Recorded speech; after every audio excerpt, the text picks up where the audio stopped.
Ang alkalde ho ng Jimalalud, Negros Oriental ay nasa linya ho natin si Mayor Reynaldo Tuanda. Mayor, magandang hapon po sa inyo. Si Vic Lima, si Ricky Rosales po, Mayor.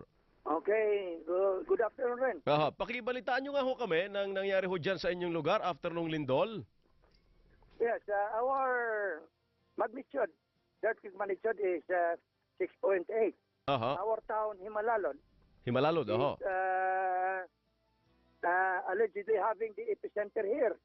So, we caused the most damage in Himalalod and Tayasan, neighboring town towards the south, and Ayongon. One of our long bridges in the Poblacion is unpassable because it has been cut. So we are having a temporary detour. Assistance from the province has not yet arrived because of the fact that the road cannot be passable towards our municipality. And then so far there is one little boy, aging 10, who died inside the church because the church collapsed. All churches here are so damaged. And our municipal hall, as well as the other 14 buildings in the municipality of Himalalud, are so damaged. Our roads are cut. Mayor, we cannot go to... Hindi, wala accessibility. Mayor, tama ho ba ang aming... The road towards the hinterland are not passable. Okay. Because Sige. it is also destroyed. Right, okay. Mayor, may tanong si Ricky. Major picture of Himalalud.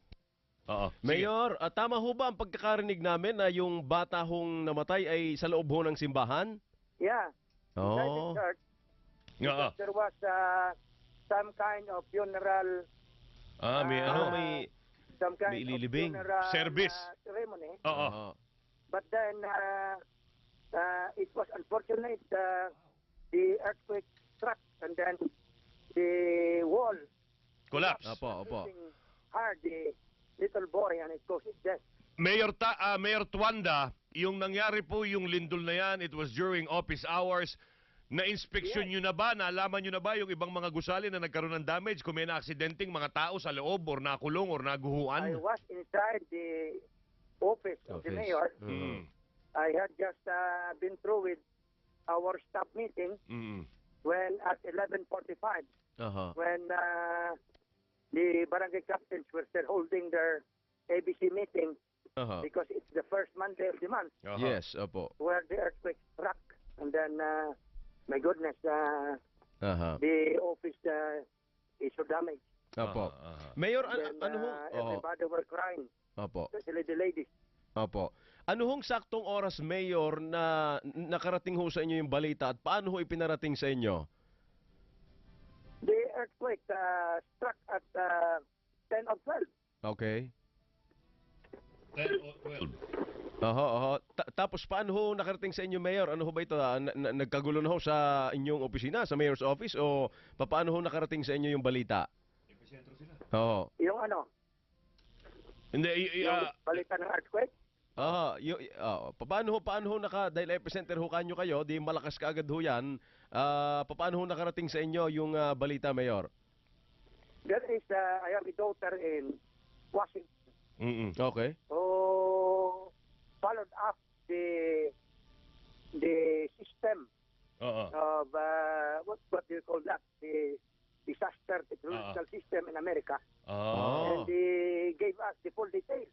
Because they are also worried of what we are here in Himalalud. Alright. Mayor, ang gusto ko pang kamustahin, kamusta ho yung mga ibang gusali dyan sa inyong lugar, sa Himalalud, bukod sa City Hall na alam kong, o dyan sa Municipal Hall na may dami, yung iba ho bang mga gusali sa lugar ninyo, ina-inspeksyon nyo na kung may nakulong, may natrap, o may nadaganan? Wala. Wala But houses, especially along this shoreline. Because our town is a coastal town. That's why the population area is now deserted. people are seeking the higher ground because of the alleged tsunami alert. But America, my daughter gave us the ABS, I think your station. Opo. But at 2:30, the tsunami alert is being lifted. Tinanggal na Tama po. po. Tinanggal na po ng Tama alas po. 12:30. Mm-mm. Sige po. So, sa ngayon, Mayor Tuanda, Meron pa kaya silang mga taong i-evacuate? may mga Oo. evacuation pa ba? Kamusta kuryente riyan? Kamusta pagkain ng mga tao? Lahat na kuryente ay nawala eh. Aha. Oo. Mahirap eh. Hindi kami makapag-charge sa cellphone namin. Correct. Aha. Pero could you say now, Mayor, na yun hong mga residente ho sa inyo ay accounted for ho ngayon o hindi pa so far? May mga lugar pa I kayong... am sure that only one. But I do not know if there are lives being cast in the hinterlands because Yeah. according to reports, the tremor is more deadly Mhm.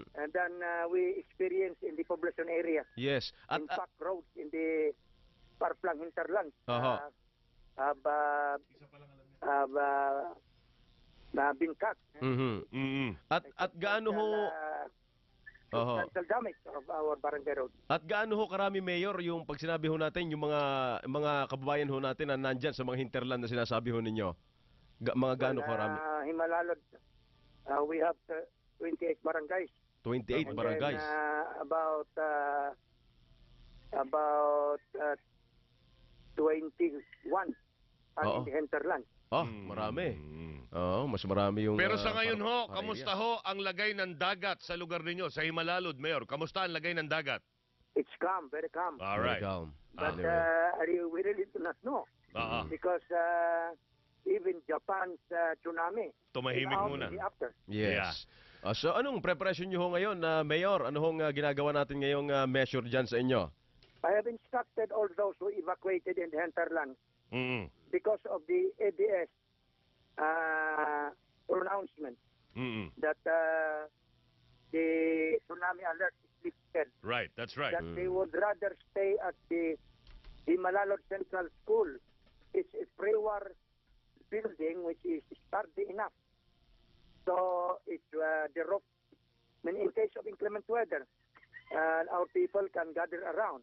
And in the event there is unusual tremor, they can just seek safety in the ground or on the ground. Mm-mm.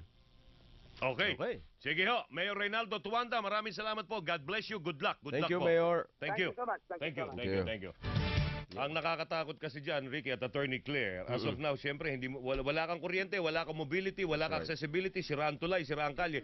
You cannot move, you cannot find out kung mayroong mga nasaktan dun sa gusaling yun, sa lugar na yun, at sa mga ibang lugar. Yung sabi ni Mayor, ang Himalalod, yung lugar niya, 21 barangays, yung malalayo. Malalayo. Malalayo daw, out of 28. That is correct. So, 7 lang yung, kumbaga, madaling yung accessible Yan ang kagad. problema. Tapos magdidilim pa. Oo. Medyo pagbababukas sila yung pagkilos dyan.